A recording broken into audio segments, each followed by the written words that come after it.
Today we're going to talk about square root equations. To solve these, you're going to be solving for x every time, so you're going to have to move things over to the other side to get them away from x. We actually didn't talk about inverse functions this year. I decided to skip it and teach this instead, so just ignore this part of the steps. But you're actually going to be getting an answer for x. All right, so here's our first example. We've got 3 plus the square root of 2x minus 3 equals 8. So the first thing you need to do is start moving things over to the other side, and you start with anything outside of the square root first. So I'm going to start and I'm going to subtract 3 from both sides. So that crosses off. Then I've got square root of 2x minus 3 equals 8 minus 3 is 5. Now, the x that we're solving for is trapped underneath the square root. So we have to think about the opposite operation of square rooting is squaring. So I have to square this side, and whatever you do to one side, you have to do to the other. The square root and the squared cancel out. So now I'm left with 2x minus 3. And then over here, 5 squared, 5 times 5 is 25. Now we just solve this like a regular equation. Add 3 to both sides. So 2x equals 28. Divide by 2.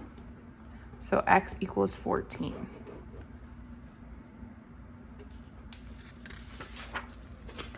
Okay, next one, I've got 5 times the square root of x plus 7. So again, you have to work from the outside of the square root first. So get rid of the addition by subtracting. So 5 square root of x equals 8 minus 7 is 1. Then we've got to get rid of this 5. Right now it's being multiplied, so the opposite of multiplying is dividing. So I'm going to divide both sides by 5. Over here, I've just got the square root of x. 1 divided by 5, that doesn't simplify at all, so I'm going to keep it. Now I just need to get rid of this square root sign. And just like on the last example, the opposite of square rooting is squaring. I'm going to square both sides. Those cancel. So on the left, I've just got x. And then when you've got a fraction, you have to square both parts. So 1 squared, 1 times 1 is 1.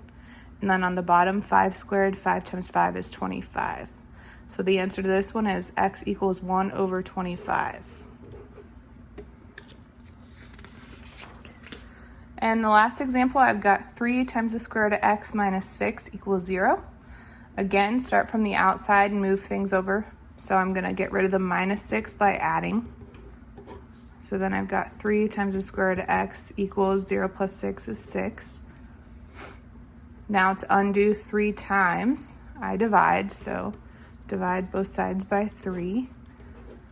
On the left, I've got square root of x. 6 divided by 3 is 2. And then undo the square root by squaring. So I've just got x on the left-hand side. And 2 squared, 2 times 2 is 4.